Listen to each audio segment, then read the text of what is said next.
Luciano Rui è un mito nel ciclismo italiano, più di 30 anni da direttore sportivo, nel quarantennale della Zalfa Euromobil Fior abbandoni l'ammiraglia e assumi il ruolo in un certo senso di team manager. Come mai questa decisione?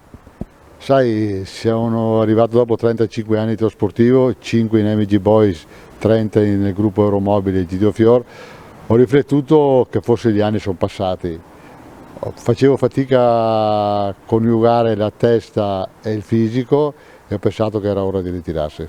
L'anno scorso, ricordiamo, in questo periodo hai attraversato un momento davvero difficile in ospedale con il discorso Covid, però superato, stai andando in bicicletta, vuoi addirittura allenarti con i ragazzi? Ma sai, lo sport fa parte della mia funzione di vita.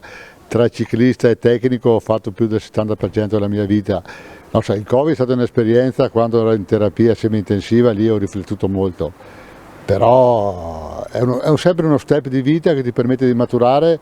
Adesso vedo le cose in maniera più matura, più giusta, più lungimirante, però guai non trasmettere ai giovani quanto è bello il ciclismo.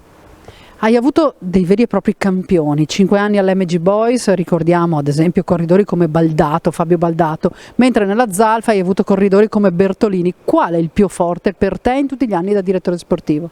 Atleticamente il più forte era per me Alessandro Bertolini, però ci sono dei corridori meno forti che però facevano il ciclismo al 200%, ad esempio Daniele Pontoni, Ivan Basso, Mirko Gualdi, e poi se ho fatto passare 120 professionisti ho avuto tutti. Chi non era forte sopperiva con la volontà, quindi lo sport è un mix di volontà e forza.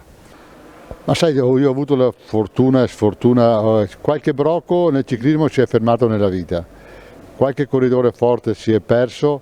Per essere corridore una volta si diceva che bisogna aver fame, e anche nel 2021 bisogna aver fame di obiettivi e voglia di fare. È cambiato il rapporto con le persone, come è cambiata la società. Una volta eri un amico, vabbè, io avevo 30 anni in meno e loro avevano 7-8 anni. Adesso si lavora più coi media, coi watt, coi chilometri, si arriva velocemente, però ne perdiamo tanti velocemente. Questa è una domanda da porsi. Ti è mancato negli ultimi anni, lo avevamo capito, il rapporto diretto con i corridori, quasi da confidente. Adesso l'atleta è diventato quasi una macchina. Sai, era la mia forza l'amicizia con i ragazzi. Io avevo istituito una famiglia, in casa Fiora era una famiglia, ultimamente sono arrivati i procuratori, dialogavi con loro, i ragazzi eri solo, dicevo sempre in maniera brutta, una scala per arrivare al professionismo. E a un certo punto io ho deciso di non fare più la scala e di prendere altre situazioni. Ma tutto è cambiato, è giusto credere nei nuovi sistemi, nei nuovi obiettivi.